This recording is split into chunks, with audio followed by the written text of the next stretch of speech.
Very stirring music to stir our souls and to move us into this time of being together with a sense of connection and gratitude. So let's speak our opening prayer, centering and opening prayer that's in the programme here. I am now in the presence of pure being, immersed in the Holy Spirit of life, love and wisdom. I acknowledge thy presence and thy power, O blessed Spirit. As I open to the flow of divine wisdom and love, I let go of any thought of limitation, for pure substance and love are manifesting in my world according to thy perfect law. So let's take some moments to get quiet and shut our eyes as we centre ourselves into this opening prayer.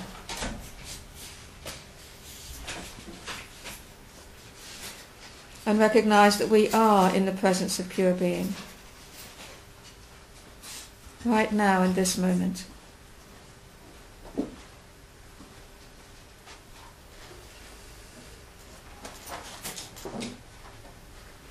We feel that deeper sense of connection flooding us, filling us.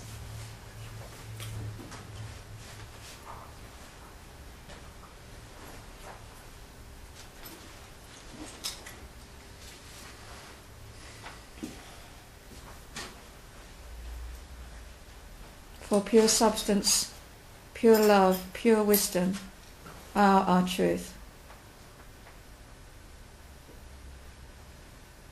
And so as we sit in our chairs, we feel grounded and connected.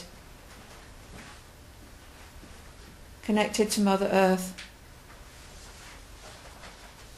Connected to God. Connected to each other as we meet this afternoon.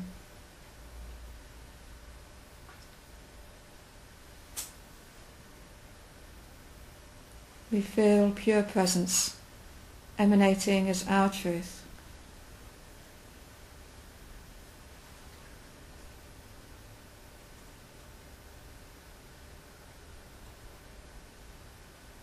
And we behold the world through these eyes of presence, of love and wisdom,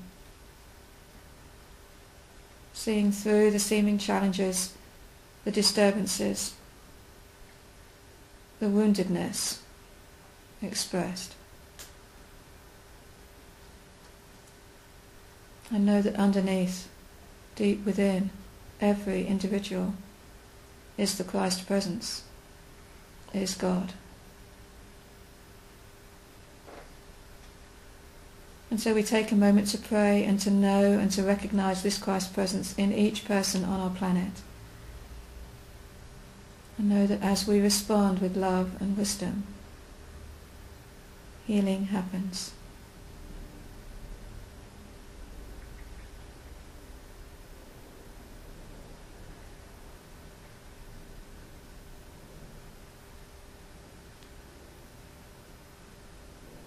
And we give thanks for this afternoon, this coming together, recognizing love and joy, giving thanks for inspiration, upliftment, and the greater knowing that we are in the presence of pure being, immersed in God's love and wisdom.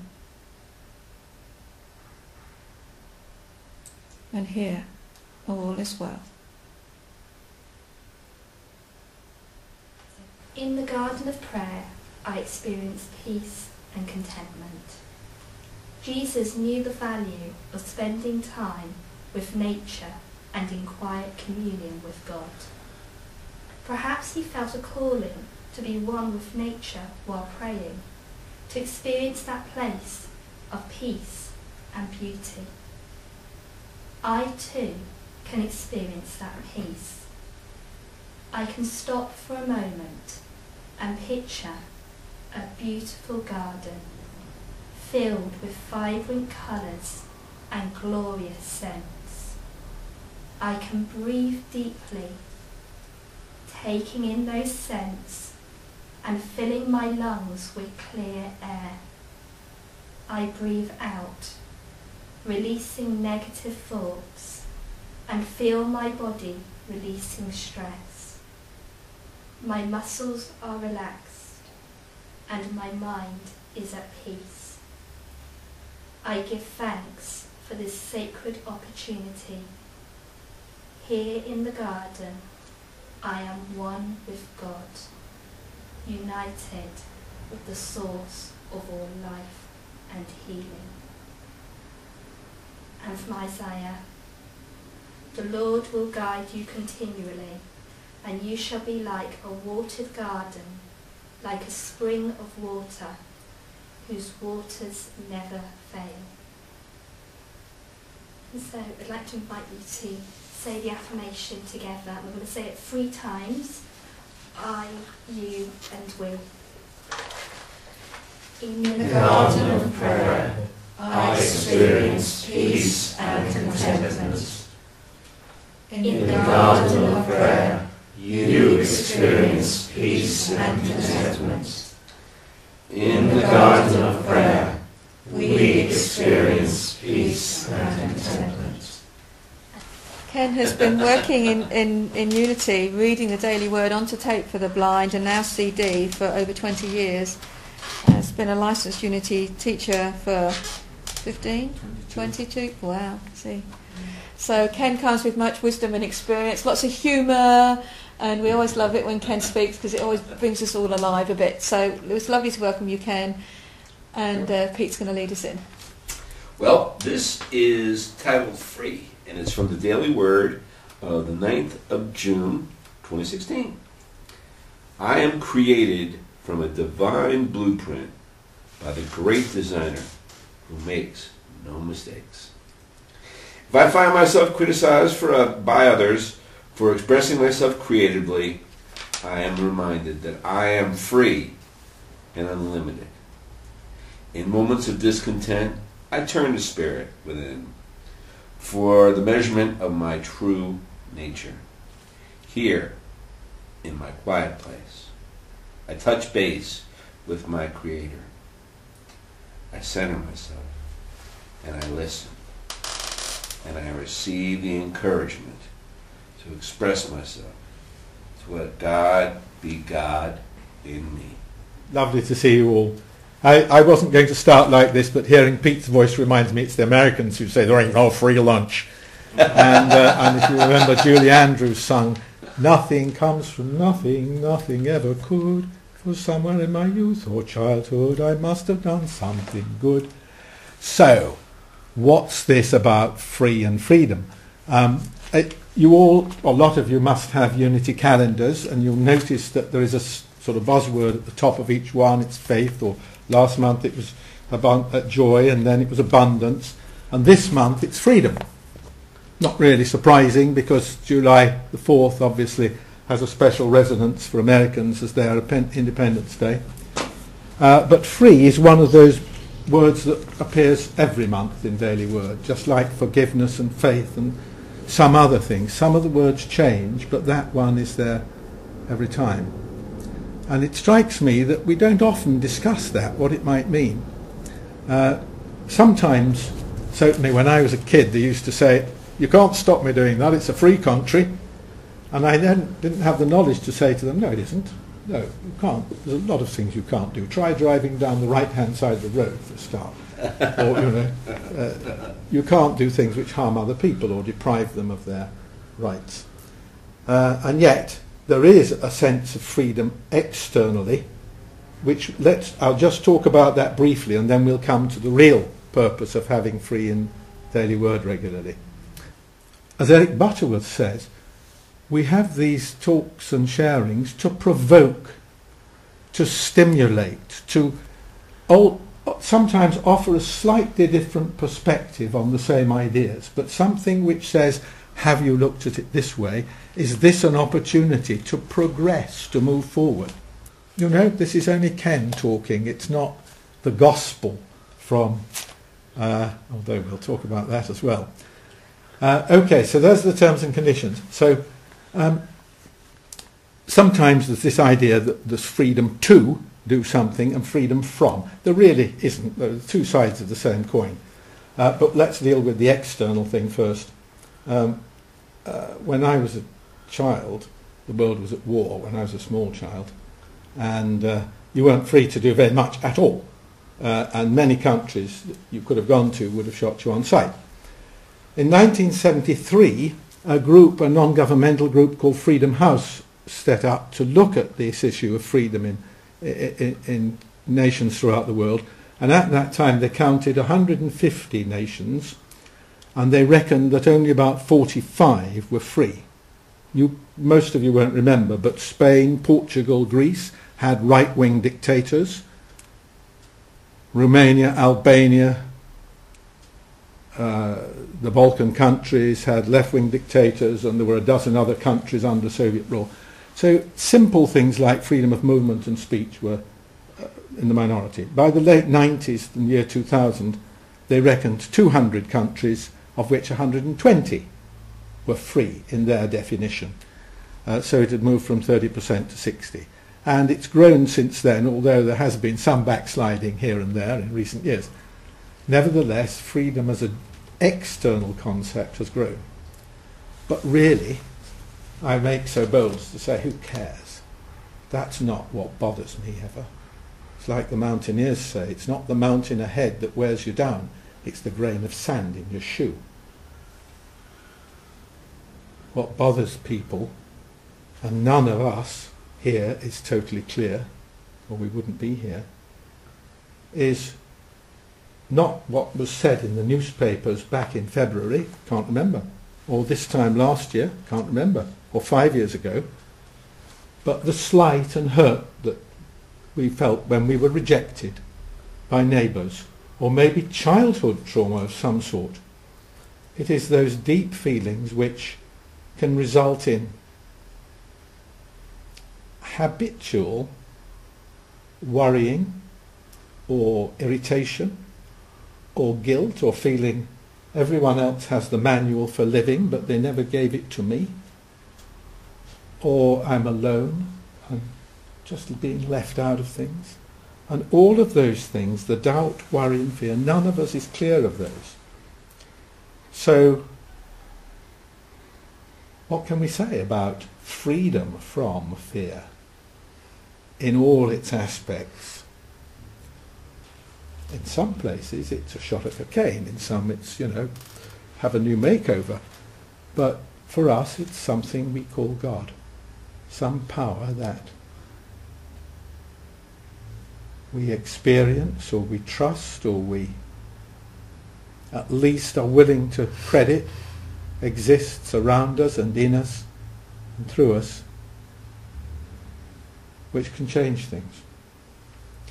And we may say, well, but what's the why about then? Well, why don't bring God into it again? Has it come to that? And the why is that our experience, and the experience of many who have gone before us, says that as we bring God into the picture more and more, so the fears disperse and life starts to change. People are nicer to us. Coincidences arise which bring us little blessings. Our worries about money or the future can be alleviated. Our health improves. As the Buddhists say, little children and animals come to you. There is a tangible and sensible change in our lives. All of this again comes down to an even more simple expression, which is, you could put away all the other books if we could understand it, and it's let go, let God. Let go, let God is the answer to everything. And the problem is we don't know what to let go of what exactly. How do I let go? And let God what? Let God sign the checks, or let God solve the arguments? How?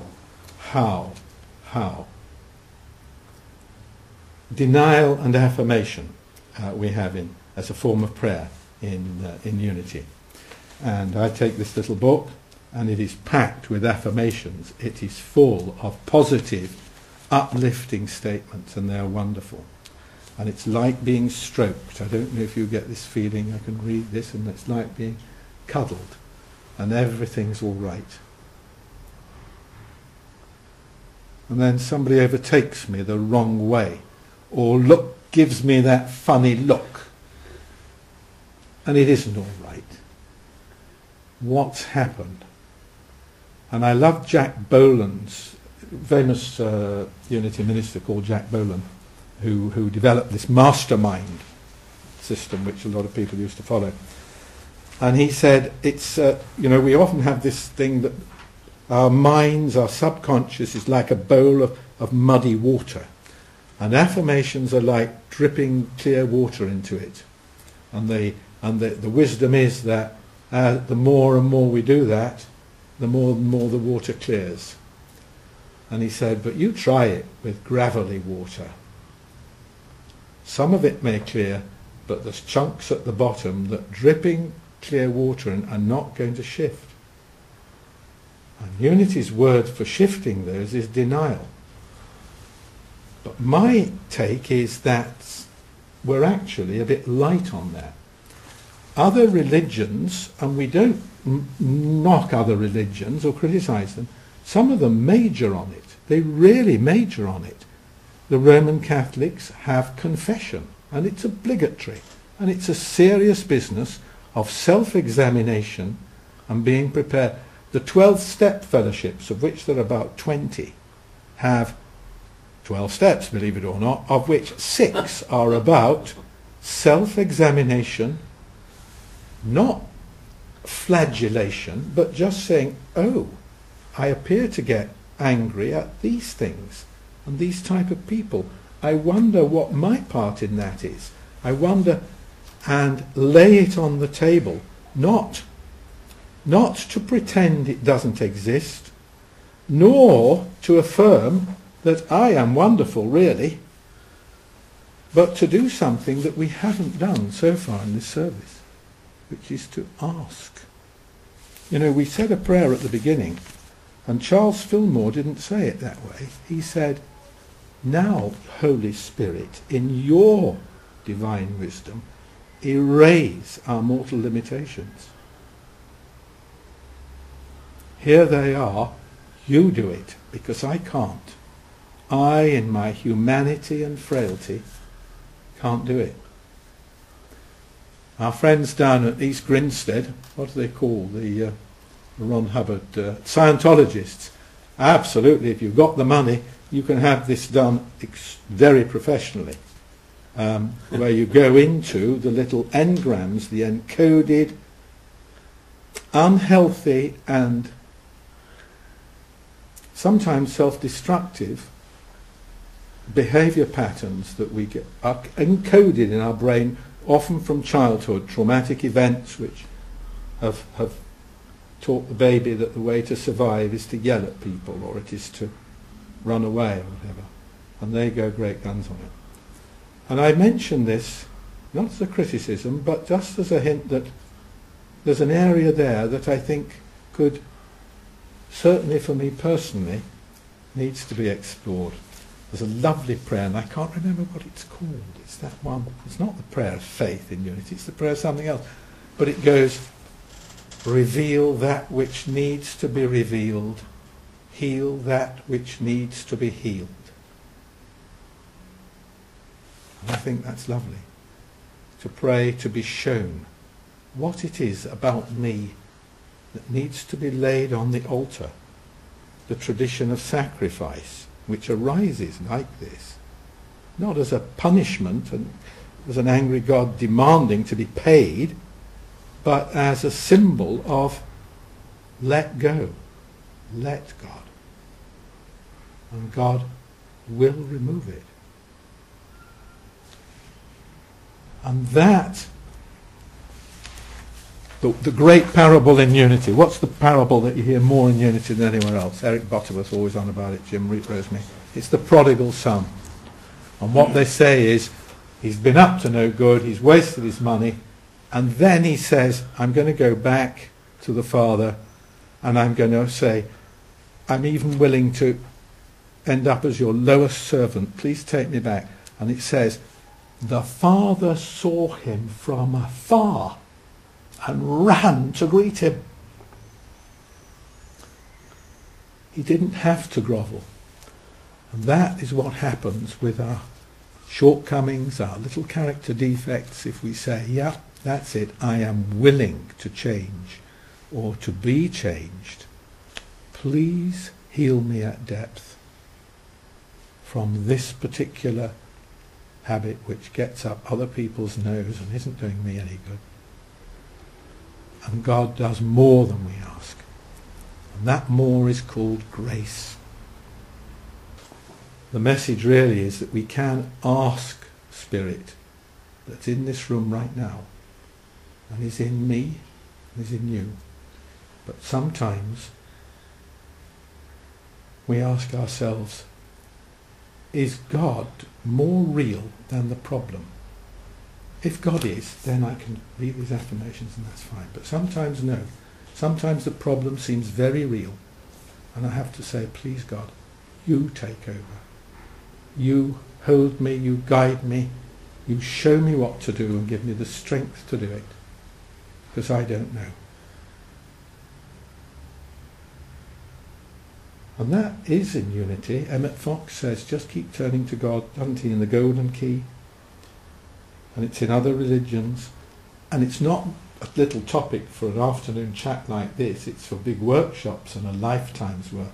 You know, counsellors maybe the right way to do it. There may be fellowships that can help. So, back to the original thing. Is there a free lunch? Is there something for nothing? And the answer, I think, is yes and no. Or rather, no. And then yes.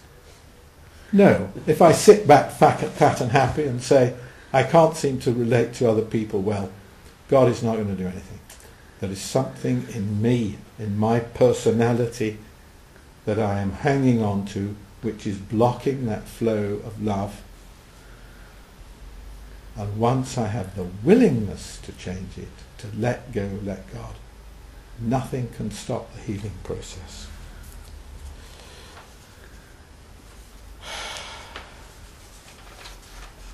And life becomes beautiful. So, let's have a little meditation. And I'll preface it by reading something not from a Unity book, but from the Course in Miracles. But I'll alter one or two of the words. Because to me it's a beautiful reading, and it epitomizes this idea of just let everything go. It's all right. God is there. God is here. God is now.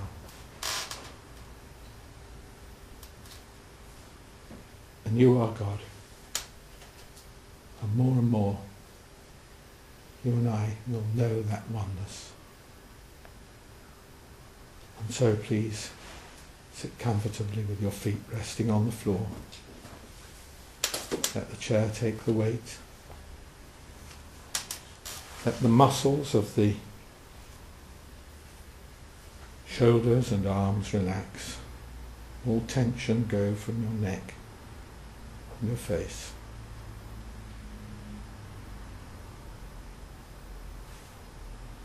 And breathing deeply, we close our eyes. And we hear these words come to us. Simply do this. Be still and lay aside all thoughts of what you are and what God is. All concepts you have learned about the world, all images you hold about yourself.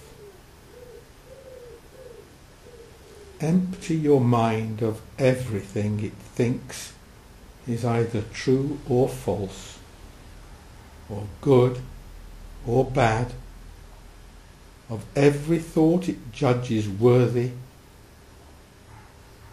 and all the ideas of which it is ashamed.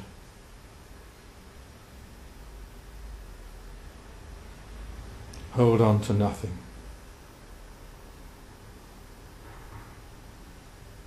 Do not bring with you one thought the past has taught,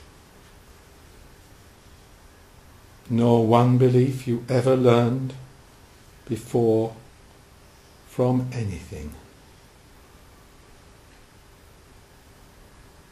Forget this world. Forget this service. Forget this talk. And come with wholly empty hands to meet your God.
We breathe in love.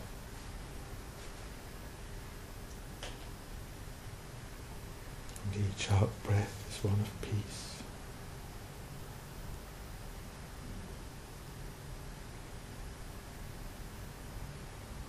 Spirit fills, heals, and restores us.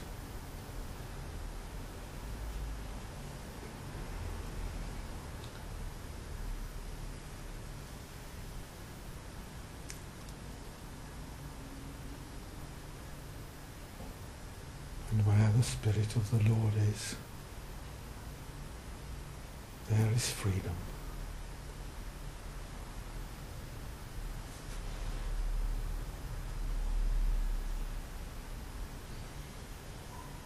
And so, still breathing deeply,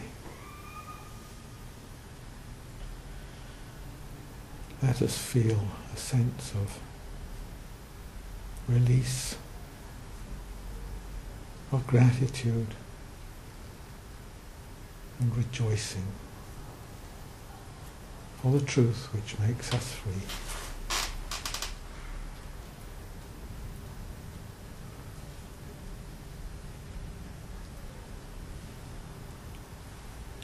We move our fingers and toes, still relaxed and breathing deeply. We bring our awareness back to this room, to our togetherness.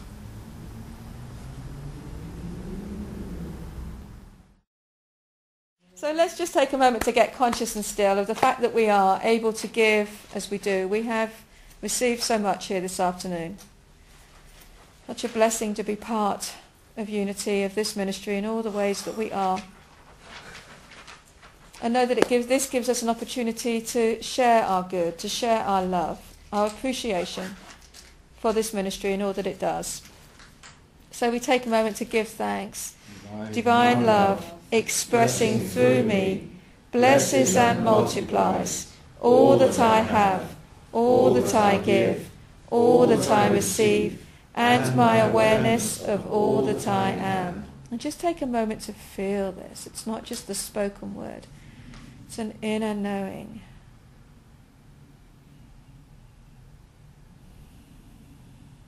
Let there be peace on earth, and let it begin with me. Let there be peace on earth, the peace that was meant to be, with God as Creator, family all are we. Let us walk with each other in perfect harmony. Let peace begin with me. Let this be the moment now. With every step I take, let this be my joyous vow. To take each moment and live each moment in peace eternally. Let there be peace on earth.